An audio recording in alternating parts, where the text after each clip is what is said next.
Breaking news Srisailam నుండి Hyderabad ghat road లో భారీ ట్రాఫిక్ జామ్ ఏర్పడింది. లింగాలగట్టు నుంచి బ్రహ్మగిరి వరకు 10 కిలోమీటర్ల మేర వాహనాలు నిలిచిపోయాయి. వినాయక నిమజ్జనాలు జరుగుతుండటంతో రోడ్డు పక్కన వాహనాలు నిలపడంతో ప్రయాణాలకు అంతరాయం ఏర్పడింది. ట్రాఫిక్ క్లియర్ చేసే పనిలో పడ్డారు పోలీసులు.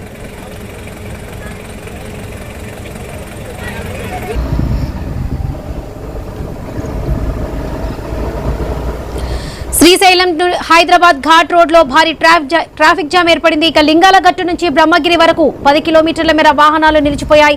వినాయక నిమజ్జనాలు జరుగుతుండటంతో రోడ్డు పక్కన వాహనాలు నిలపడంతో ప్రయాణికులకు అంతరాయం ఏర్పడింది. ఇదే విషయానికి సంబంధించి పూర్తి అప్డేట్స్ మా ప్రతినిధి కిషోర్ అందిస్తారు. కిషోర్,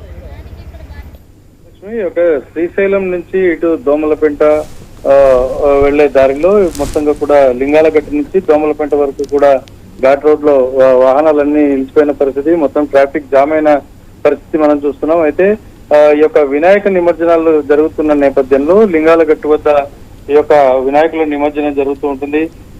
అక్కడి నుంచి కూడా దోమలపెంట వరకు విగ్రహాలను ఊరేగింపుగా తీసుకుని వచ్చి అక్కడ నిమజ్జనం చేస్తారు కృష్ణా నదిలో. అయితే ఈ నేపథ్యంలోనే అందులో వారాంతం కావటము, సెలవులు రావడంతో కూడా యాత్రికులు భక్తులంతా కూడా శ్రీశైలానికి క్యూ కట్టిన పరిస్థితి ఉన్న నేపథ్యంలో ఒక్కసారిగా కూడా వాహనాలన్నీ రోడ్ల మీద నిలిచిపోయిన పరిస్థితి, ఎక్కడికక్కడ ట్రాఫిక్ నిలిచిపోయింది. మొత్తంగా 10 కిలోమీటర్ల మేర వాహనాలన్నీ ఎక్కడికక్కడ ఆగిపోవడంతో ఒక్కసారిగా కూడా ప్రయాణికులు తీవ్ర ఇబ్బందులు పడ్డారు. అయితే ఈ విషయాన్ని గమనించినటువంటి స్థానికంగా ఉన్నటువంటి పోలీసులు ట్రాఫిక్ ను క్రమబద్ధీకరించే ప్రయత్నం చేస్తున్నప్పటికీ కూడా ఈ యొక్క వినాయక నిమజ్జనాల కారణంగా వాహనాలు రోడ్డుకి ఇరువైపులా ఉండటంతో ఒక్కసారిగా కూడా ఈ భారీ ట్రాఫిక్ జామ్ ఏర్పడిందని చెప్పి అధికారులు చెప్తున్న పరిస్థితి. ఏదేమైనా కూడా తక్షణమే మొత్తం ట్రాఫిక్ ను క్లియర్ చేసే పనులు అక్కడ జరుగుతున్నాయి. Varalakshmi. Right Kishore, thank you.